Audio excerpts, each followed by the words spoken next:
Assalamualaikum warahmatullahi wabarakatuh.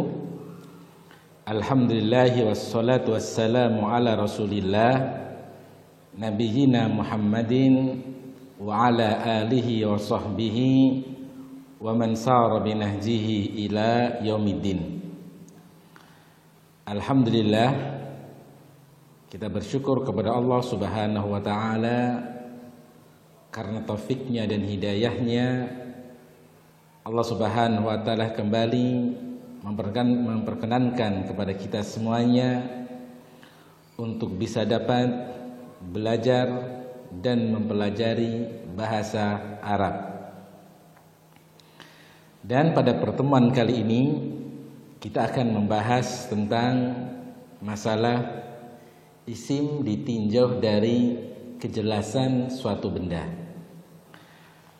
Pada kitabnya halaman yang ke-15. Pada kitabnya halaman yang ke-15 pada pasal yang keempat. Al-Faslur Rabi Al-Ismu bin Nadar ila ta'yinihi. Pasal yang keempat adalah pasal yang berbicara membahas tentang masalah isim ditinjau dari kejelasan. Isim ditinjau dari kejelasan suatu benda dalam sebuah kalimat. Seperti mungkin kita pernah mendengar seseorang mengungkapkan suatu kalimat, saya berpapasan dengan seorang laki-laki. Kalimat atau kata seorang laki-laki, maka ini adalah merupakan suatu kata, suatu benda yang belum jelas. Begitu juga ketika seseorang mengatakan, saya membaca sebuah kitab,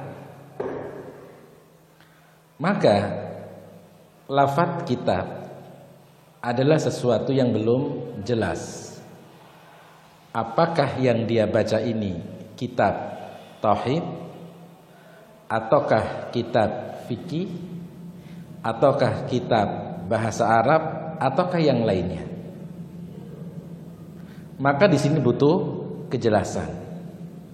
Berbeda dengan ketika dia mengatakan saya berpapasan dengan Muhammad. Kata Muhammad adalah suatu isim yang sudah jelas. Oleh karenanya, pada pembahasan kali ini kita akan membahas kejelasan suatu benda, yaitu jelas dan tidaknya suatu benda dalam suatu kalimat. Karena nanti ini berkaitan dengan hukum-hukum yang lain ketika memahami sebuah kalimat dalam hadis atau ketika memahami suatu kalimat dalam ayat-ayat Al-Quran. Dan terkadang di dalam Al-Quran ataupun di dalam hadis, ya, ada bentuk isim yang bersifat umum, ada isim yang bersifat sudah jelas. Maka dalam bahasa Arab juga ada susunan semacam itu. Dalam bahasa Arab juga ada pembahasan semacam itu. Oleh karenanya ini merupakan pembahasan yang tidak kalah pentingnya dengan pembahasan-pembahasan yang sebelumnya, yaitu al-ismu bin nadari ila ta'yinihi. Isim ditinjau dari kejelasannya. Maka pada perbahasan ini isim ditinjau dari kejelasannya ada dua macam. Yang pertama adalah ismun nakirah, yang kedua ismul ma'rifah. Bagian yang pertama, isim ditinjau dari ta'yinnya kejelasannya. Untuk yang pertama adalah isim nakirah. Isim nakirah. Apa itu isim nakirah? Isim nakirah adalah isim yang bersifat umum, mencakup segala jenis, mencakup segala bentuk. Itu isim nakirah. Seperti ketika kita mengatakan istaraitu qalaman, istaraitu qalaman, saya membeli sebuah pena. Kata qalaman kalau ditinjau dari kejelasannya adalah isim yang nakirah, disebut dengan isim nakirah. Kenapa kok dikatakan isim nakirah? Karena kata qalaman atau pena ini bersifat umum. Mungkin yang dia beli pena warna merah, mungkin warna hitam, mungkin juga warna biru, dan kemungkinan yang lainnya, mencakup di dalamnya. Mencakup di dalamnya semua jenis pena. Makanya dikatakan pena atau qalam disebut dengan isim nakirah. Baik. Contoh lagi misalnya, marartu birajulin, saya berpapasan dengan seorang laki-laki. Maka kata rojulin, kata rojul dalam bahasa Arab disebut dengan isim nakirah. Kenapa kok bisa demikian? Karena rojul bersifat umum, mencakup semua jenis laki-laki.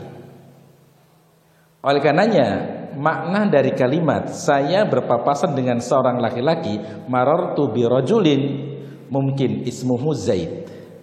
Bisa jadi namanya rajul tadi Zaid. Bisa jadi namanya Ahmad. Bisa jadi namanya Hasan. Baik. Kemudian bisa jadi seorang laki-laki, seorang yang soleh. Bisa jadi orang yang tidak soleh. Bisa jadi orang kaya. Bisa jadi orang miskin, dan segala macam bentuk jenis yang lainnya. Maka inilah yang disebut dengan isim nakirah. Baik. Misal ketika ada seseorang yang memerintahkan kepada kita, tolong belikan saya jeruk, tolong belikan saya buah jeruk misalnya. Maka jeruk ini dalam bahasa Arab adalah isim yang nakirah. Kenapa? Karena terkandung di dalamnya semua jenis jeruk. Burtuqalun. Maka semua jenis jeruk itulah isim yang nakirah. Maka dari sini kesimpulan dari pembahasan yang pertama, bagian yang pertama adalah isim nakirah adalah isim yang bersifat umum. Isim yang bersifat umum. Contoh yang ada dalam kitabnya adalah talibun, seorang murid. Kitabun, kitab. Ma'hadun, ma'had. Maktabatun, perpustakaan. Aklamun, pena, beberapa pena. Mudarrisun, seorang guru. Talibun, misal hadara talibun, telah hadir seorang murid. Siapa dia? Siapa saja. Mungkin namanya Muhammad, mungkin namanya Ahmad, mungkin yang ini, mungkin yang itu, dan seterusnya. Demikian juga kitabun, sebuah kitab. Misal istaraitu kitaban, saya membeli sebuah kitab. Maka kitab yang dia beli kitab umum. Apa itu? Mungkin kitab tauhid, mungkin kitab fikih, mungkin kitab-kitab yang lainnya. Kemudian ma'hadun, artinya ma'had, pondok pesantren. Misal darastu lughatal arabiyyah fi ma'hadin. Ketika ada satu ungkapan darastu al-lughatal arabiyyah fi ma'hadin, saya belajar bahasa Arab di sebuah pesantren. Kata ma'hadin berarti di situ bersifat umum, bisa mat yang ini, mat itu, dan seterusnya. Baik. Kemudian maktabatun, perpustakaan.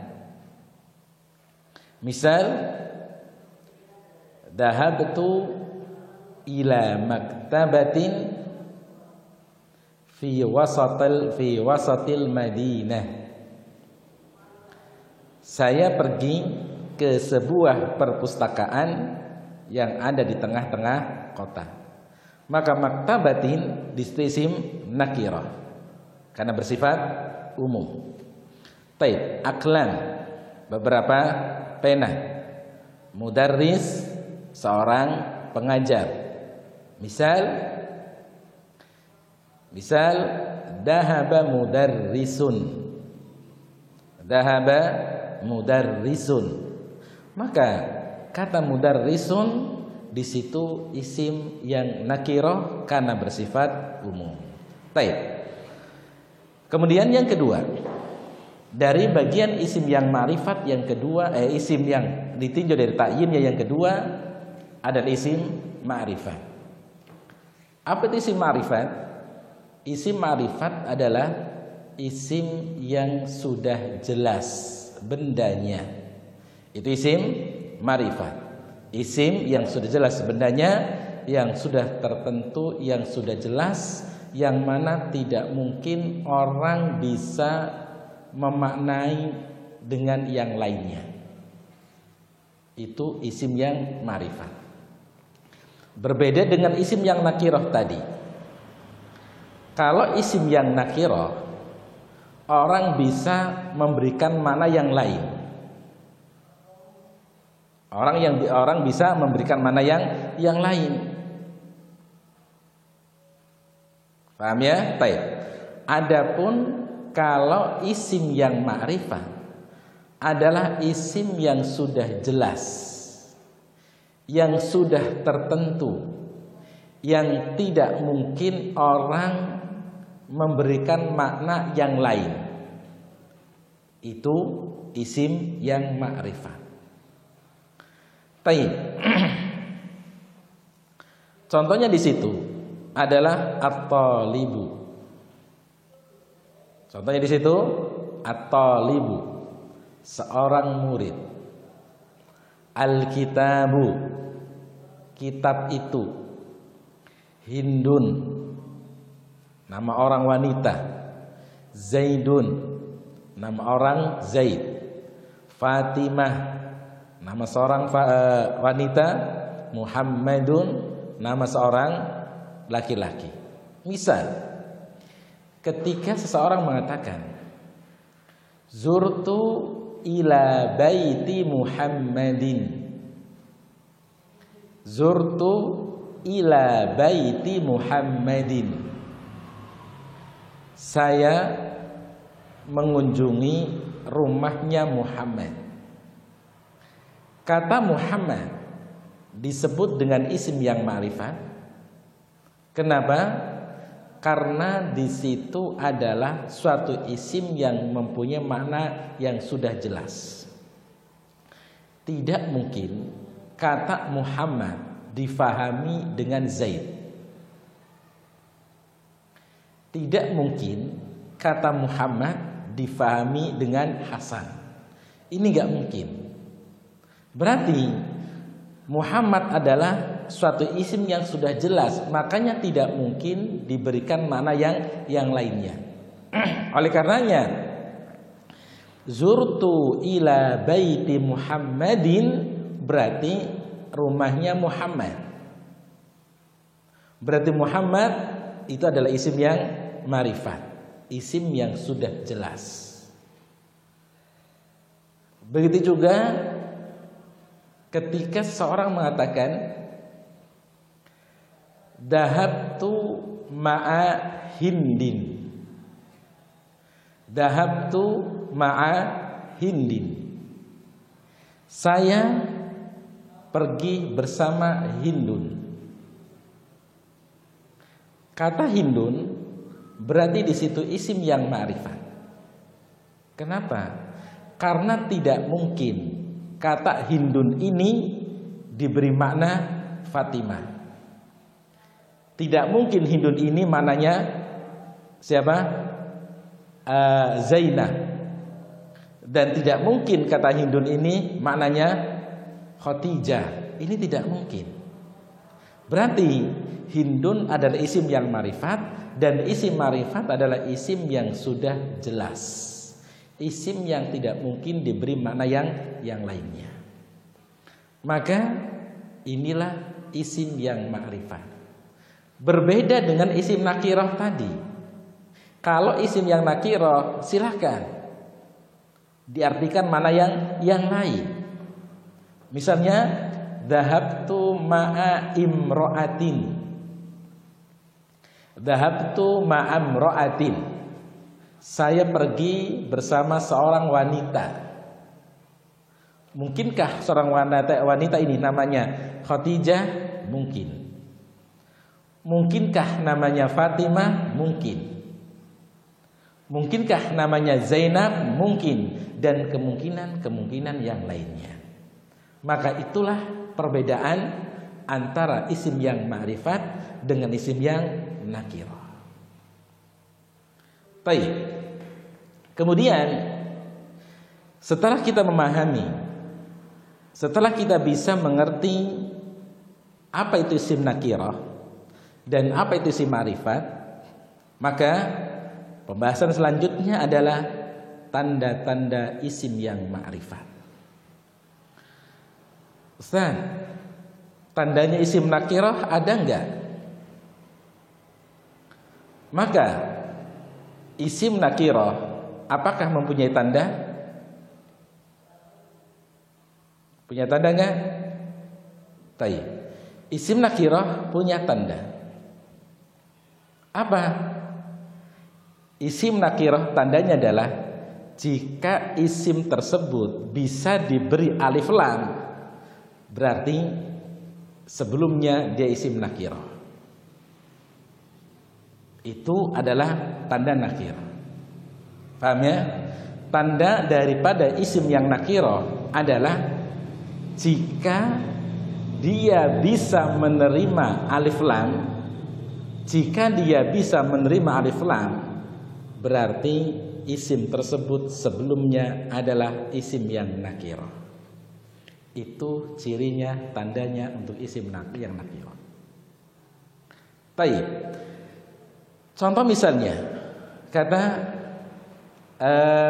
contoh misalnya adalah kata sayyaratun. Kata sayyaratun, kalau seandainya dia bisa menerima alif lam, berarti sebelumnya dia isim yang nakirah. As-sayyaratu. Berarti dia isim nakirah sebelumnya. Baik. Nah, sekarang tanda-tanda isim yang ma'rifat. Sebuah kata, sebuah isim, kita katakan dia sebagai isim yang ma'rifat. Tandanya adalah yang pertama, jika ada alif lamnya.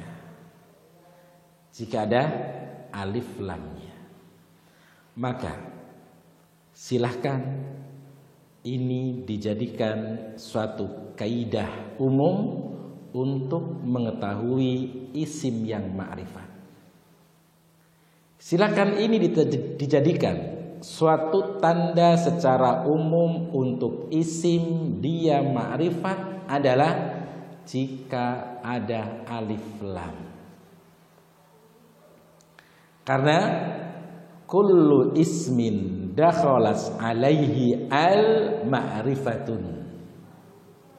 Setiap isim yang masuk kepadanya alif lam, setiap isim yang ada alif lam pada kata tersebut, pada isim tersebut, berarti dia adalah isim yang ma'rifat.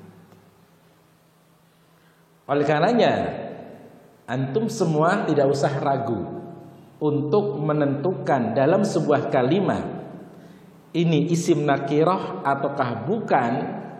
Jika dia ada alif lam, maka katakan dengan seyakin-yakinnya bahwasanya dia adalah isim yang ma'rifat. Karena salah satu di antara tanda-tanda isim yang ma'rifat adalah jika ada alif lam. Alhamdulillahi rabbil alamin. Alhamdu, ada alif lamnya? Ada. Berarti kata alhamdu ma'rifat. Lillahi, lafdzul jalalah Allah, ada alif lamnya? Ada. Berarti dia isim yang ma'rifat. Al-alamina, ada alif lamnya? Ada. Berarti isim ma'rifat. Ar-Rahman, Ar-Rahim. Kata Ar-Rahman, ada alif lam? Ada. Berarti isim ma'rifat. Ar-Rahim, ada alif lam? Ada. Berarti dia isim ma'rifat. Maliki yaumiddini, kata ad-din, isim ma'rifat? Iya. Kenapa? Karena di situ ada alif lamnya. Maka dari sini kita bisa mengetahui dua hal.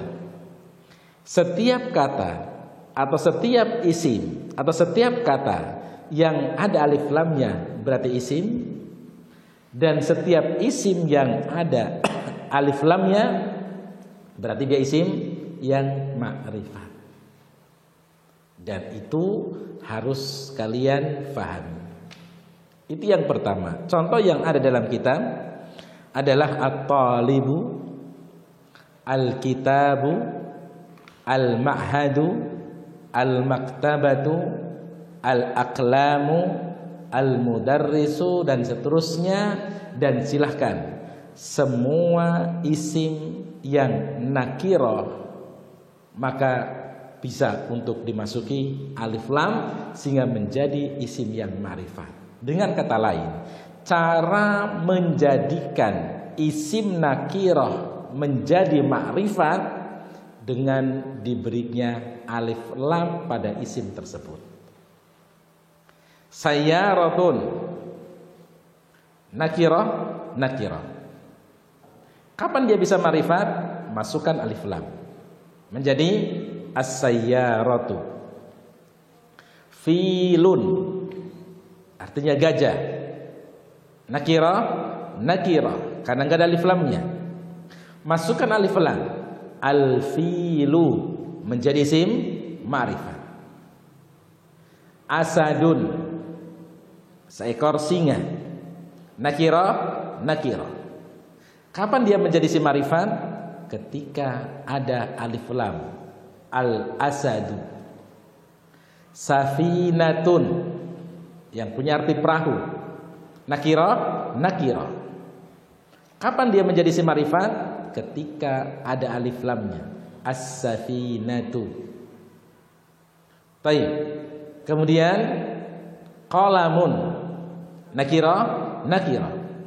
Kapan dia menjadi isim ma'rifat? Ketika ada alif lamnya. Al-qalam.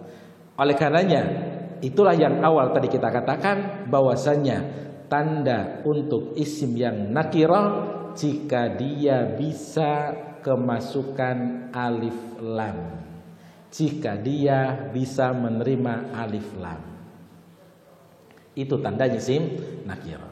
Dan tandanya isim ma'rifat adalah kalau alif lam itu ada pada isim tersebut. Taib. Itu yang pertama untuk tanda isim ma'rifat, yaitu adanya alif lam pada isim tersebut. Taib. Kemudian yang kedua. Yang kedua dari tanda isim yang ma'rifat adalah domir. Adalah domir. Apa itu domir? Domir adalah kata ganti. Kata ganti seseorang. Atau kata ganti suatu benda. Di situ dijelaskan bahwasanya isim domir adalah kata ganti nama. Tapi bukan hanya pada nama seseorang saja. Maka kita katakan domir adalah kata ganti suatu benda. Kenapa? Karena dalam bahasa Arab ada yang bisa diganti dengan domir, itu bukan nama saja. Suatu benda juga bisa diganti dengan nama, dengan domir. Oleh karenanya domir adalah isim yang menunjukkan atau kata ganti orang yang pertama yang diajak bicara. Sebentar, ana ulangi. Domir adalah kata ganti mutakallim, orang yang berbicara. Mukhatabin, yang diajak bicara orang kedua. Au ghaibin, atau yang ketiga yang diajak bicara. Dan ini adalah merupakan asal dari pengertian domir. Asal dari pengertian domir adalah madalla ala mutakallimin. Lafaz sebuah kata yang menunjukkan orang yang berbicara. Siapa? Ana, nahnu, saya, kami. Al mukhatabin, atau orang yang diajak bicara, pihak kedua. Anta, antuma, antum, anti, antuma, antunna. Au ghaibin, atau yang diajak bicara, atau orang yang dibicarakan. Afan, atau yang dibicarakan. Pihak ketiga. Huwa, huma, hum, hiya, huma, hunna. Dan suatu benda juga bisa diganti dengan domir, yaitu dia adalah huwa, huma, ataupun mungkin juga mukhatab. Oleh karenanya domir adalah, kalau kita menyimpulkan, domir adalah kata ganti suatu benda, baik itu benda menunjukkan makhluk hidup ataukah benda ini benda yang tidak bernyawa. Maka ini adalah pembahasan domir. Dan kelengkapan daripada domir ini bisa kita jelaskan pada pertemuan yang berikutnya biidznillah. Dan pertemuan kali ini kita cukupkan sekian. Semoga bisa dapat difahami dan bisa menjadi tambahan ilmu untuk saya pribadi dan untuk antum semuanya secara umum. Dan kita tutup dengan doa kafaratul majelis. Subhanakallahumma wa bihamdika asyhadu an la ilaha illa anta astaghfiruka wa atubu ilaik. Wassalamualaikum warahmatullahi wabarakatuh.